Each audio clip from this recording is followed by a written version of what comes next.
दोस्तों, इतिहास योद्धाओं से भरा पड़ा है। इस्लाम के इतिहास में एक से बढ़कर एक महान योद्धा आए जिन्होंने अपनी ताकत और वीरता से अपना नाम कमाया और एक छोटी सी सल्तनत से लेकर एक बड़ी सल्तनत तक को कायम किया। आज की इस वीडियो में हम बात करेंगे इस्लाम के इतिहास के 10 ऐसे योद्धाओं के बारे में जिन्हें ज्यादातर लोग जानते भी होंगे और नहीं भी जानते होंगे। तो चलिए जानते हैं उन 10 महान योद्धाओं के बारे में जिनकी लोग वीरता और ताकत की मिसालें दिया करते हैं। 10. महमद द कंकीरार। दोस्तों, इनको लोग मोहम्मद फतेह के नाम से भी जानते हैं। ये ऑटोमन एम्पायर के 7वें सुल्तान थे। सुल्तान मोहम्मद फतेह को सल्तनत उस्मानिया का सबसे ताकतवर सुल्तान माना जाता है, क्योंकि सुल्तान मोहम्मद फतेह ने जो किया था वो काम इनके पहले के सुल्तान भी नहीं कर पाए थे। उनसे पहले के सुल्तानों ने कई बार कोशिश की कि बाइजेंटाइन एम्पायर को हराकर पूरी दुनिया पर फतेह हासिल करें, पर उनको हर बार हार का सामना करना पड़ा। और ये वही जगह है जिसको आज हम इस्तांबुल के नाम से जानते हैं। दोस्तों, महमद फतेह ने 1453 में बाइजेंटाइन एम्पायर को हराकर पूरी दुनिया में फतेह की थी। 9. रुकनुद्दीन बेबर्स। दुनिया के इतिहास में बहुत कम ही योद्धा हुए हैं जिन्होंने मंगोलों को हराया हो, जैसे अलाउद्दीन खिलजी, जलालुद्दीन खिलजी, और उन्हीं में से एक और नाम आता है रुकनुद्दीन बेबर्स का। दोस्तों, रुकनुद्दीन बेबर्स मुस्लिम दुनिया का एक मशहूर राजा था और इजिप्ट के ममलुक सल्तनत का चौथा सुल्तान था। इनका जन्म 19 जुलाई 1223 में हुआ था। जब ये छोटे से थे तभी इन्हें मंगोल द्वारा कैद करके बेच दिया गया था, लेकिन मंगोल को ये बात पता नहीं थी कि वो जिस छोटे से बच्चे को आज बेच रहे हैं वो उन्हीं पर आगे चलकर भारी पड़ेगा। 1240 में वो इजिप्ट पहुंचे और वहां कमांडर बन गए और उन्होंने 3 बार क्रूसेडर को हराया था। 1 जुलाई 1277 को उनकी मौत हो गई थी।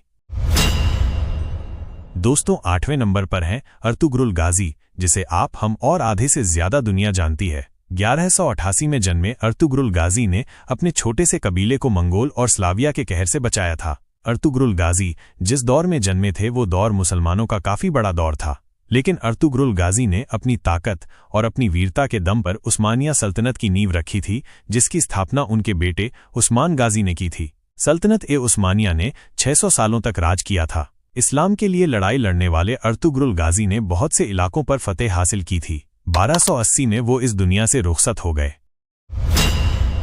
7वें नंबर पर हैं आमिर तैमूर लैंग।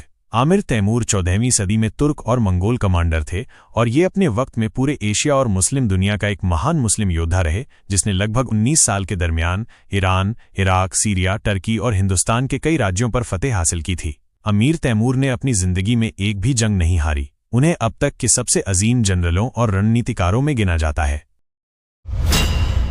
अब बात करते हैं 6वें नंबर की, मोहम्मद बिन कासिम। दोस्तों, मोहम्मद बिन कासिम पहले ऐसे मुस्लिम योद्धा थे जिन्होंने हिंदुस्तान की जमीन पर कदम रखा था। मोहम्मद बिन कासिम एक उमैयद जनरल थे जिन्होंने 17 साल की उम्र में सिंधु नदी, सिंध और पंजाब पर फतेह हासिल कर ली थी। मोहम्मद बिन कासिम ने सिंध के आखिरी हिंदू राजा को हराकर सिंध पर फतेह हासिल की थी। मोहम्मद बिन कासिम को सिर्फ इस्लाम में ही नहीं बल्कि दुनिया के इतिहास में भी महान जनरलों में गिना जाता है। अब बात करते हैं नंबर 5 की। दोस्तों, नंबर 5 पर आते हैं हारून अल रशीद। हारून अल रशीद 786 में अब्बासी सल्तनत के 5वें खलीफा बने थे। वो एक महान लीडर थे। वो अपने दौर के सबसे ताकतवर लोगों में से एक थे। जब हारून अल रशीद गद्दी पर बैठे थे तब इस्लाम का सुनहरा दौर चल रहा था और उनकी हुकूमत के दौर तक उन्हीं की सल्तनत ताकत में थी। उन्होंने अपनी सल्तनत को मोरक्को से लेकर इंडिया तक फैलाया था और वो 776 से 797 तक बाइजेंटाइन को हराते रहे। हारून अल रशीद उन महान लोगों में से एक थे जिन्होंने इस्लाम के तौर तरीके को आगे बढ़ाया था। वो इतिहास में महान मुस्लिम लीडर के तौर पर जाने जाते हैं। बात करते हैं 4थे नंबर की। 4थे नंबर पर जिनका नाम आता है उन्हें मुस्लिम दुनिया में सबसे महान कमांडरों में से एक माना जाता है। मुस्लिम दुनिया के वो एक ऐसे योद्धा थे जिन्होंने पूरे स्पेन को फतह कर लिया था, जिनका नाम है Tariq bin Ziyad. Tariq bin Ziyad एक बर्बर मुस्लिम और उमैयद जनरल थे। वो मूसा बिन नुसैर के गुलाम थे। तारिक बिन ज़ियाद ने 712 में एडलाइट का युद्ध जीत लिया था, जबकि उनके दुश्मन की सेना उनकी सेना से 3 गुना ज्यादा बड़ी थी, लेकिन उन्होंने अपनी हिम्मत के बल पर एडलाइट का युद्ध जीत लिया था। तारिक बिन ज़ियाद ने 300 अरब और 10,000 बर्बर को साथ लेकर स्पेन को फतह किया था और उन्होंने एक ऐसी सल्तनत की बुनियाद रखी थी जहां उस सल्तनत ने 1200 सालों तक राज किया था। तीसरे नंबर पर जिनका नाम आता है वो एक ऐसे योद्धा थे जिन्हें सिर्फ मुस्लिम दुनिया में ही नहीं बल्कि सारी दुनिया में भी एक महान इंसान माना जाता है, जिनका नाम था सलाहुद्दीन अय्यूबी। सुल्तान सलाहुद्दीन अय्यूबी, जो 100 से भी अधिक जंगों के विजेता रहे। वो एक विजेता शासक, एक लीडर और एक नेक दिल इंसान थे। मुस्लिम दुनिया में ऐसे कम ही लोग हैं। वो इजिप्ट और सीरिया के सुल्तान थे। उन्होंने अपनी ताकत और हिम्मत के बल पर ईसाइयों की फौज क्रूसेडर को हराया था। उन्होंने जेरूसलम पर फतेह हासिल की थी। जेरूसलम पर फतेह हासिल करने के बाद वहां पे रहने वाले ईसाइयों पर उन्होंने कोई जुल्म नहीं किया, बल्कि उन ईसाइयों को उन्होंने खुलकर जीने की आज़ादी दी। जंग में मिले सोने चांदी का इस्तेमाल वो स्कूल, मस्जिद, अस्पताल बनवाने के लिए खर्च करते थे। वो 4 मार्च 1193 को इस दुनिया से रुखसत हो गए। दोस्तों, नंबर 2 पर जो योद्धा हैं, उन्होंने अपनी पूरी जिंदगी में एक भी जंग नहीं हारी थी। हम बात कर रहे हैं हजरत खालिद बिन वलीद की। दुनिया में जितने भी महान योद्धाओं की लिस्ट हो और हजरत खालिद बिन वलीद का नाम न हो तो वो लिस्ट अधूरी है।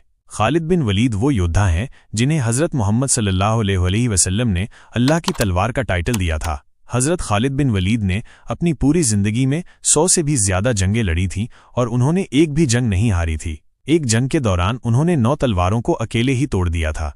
ये देखने के बाद उनके दुश्मनों ने डर से हथियार डाल दिए। और तो और, उन्होंने एक बार जहर की शीशी को अपने दुश्मन के सामने ही पी लिया था, जहां उन्हें कुछ भी नहीं हुआ और उनके दुश्मन डर से कांपने लग गए थे। खालिद बिन वलीद ने बाइजेंटाइन एम्पायर, रोमन एम्पायर और पर्शियन जैसी बड़ी एम्पायर्स को हराया था। वो सिर्फ इस्लाम के इतिहास में ही नहीं, बल्कि दुनिया के इतिहास में अब तक के सबसे महान मिलिट्री कमांडर्स में से एक हैं।